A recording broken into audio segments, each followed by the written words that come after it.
Kristen Welker is the host of NBC's Meet the Press that airs Sunday mornings at 9 a.m. here on Wood TV. She joins us now to talk about this week's show that features a Michigan senator who has been making headlines this week. Kristen, first of all, thank you. And let's talk a little bit about one of your guests this week, and that's freshman Michigan Senator Elissa Slotkin, who was chosen to give the response to the president's speech to a joint session of Congress this week.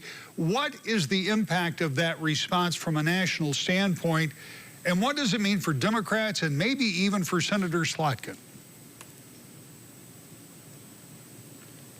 Rick, it's great to be with you. Great questions. And I think to some extent it remains to be seen. What I can say is that Senator Slotkin delivered a speech that was focused on some key issues: the economy, national security, of course, drawing from her own background as a CIA analyst.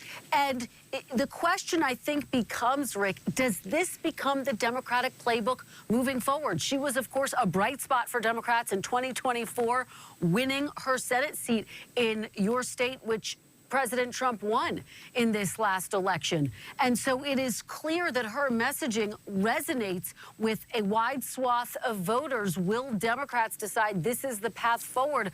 What we saw in the chamber that night was a lot of disunity among Democrats. You had Congressman Al Green, who was jeering at the president. He was, of course, pulled out of the chamber. Other Democrats were holding up signs. Some were wearing pink. It was clear at that point that there was no unity in their messaging. So how does this inform the Democrats' strategy moving forward? That's part of what we'll discuss with Senator Slotkin when she joins us exclusively on Sunday, and we are looking forward to that conversation, Rick. You know, that's part of the question I had, because there was a real disconnect between what we saw during that speech and what we saw immediately following with her response. But let me ask you something else, and this may be a little off the beaten path, but you've been watching these joint sessions and State of the Union addresses for a good long while. Sadly, I've been watching them longer, and we've seen these responses.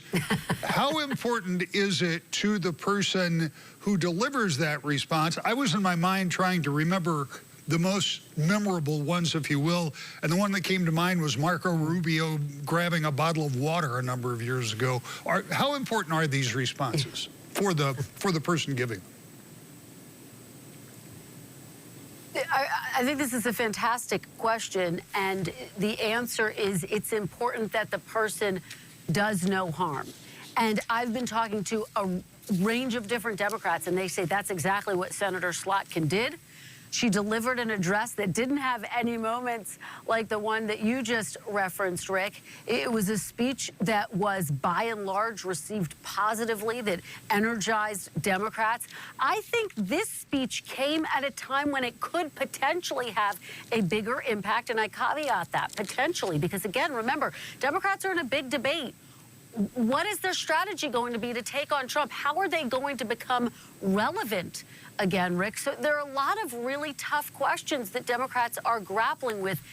They were paying very close attention to every word that Senator Slotkin spoke on Tuesday night. So this speech arguably came with a bit more pressure. And I think the critical question remains, will you start to see more and more Democrats echo what we heard on Tuesday night? We'll have to see, but it is part of what we'll be discussing with Senator Slotkin on Sunday.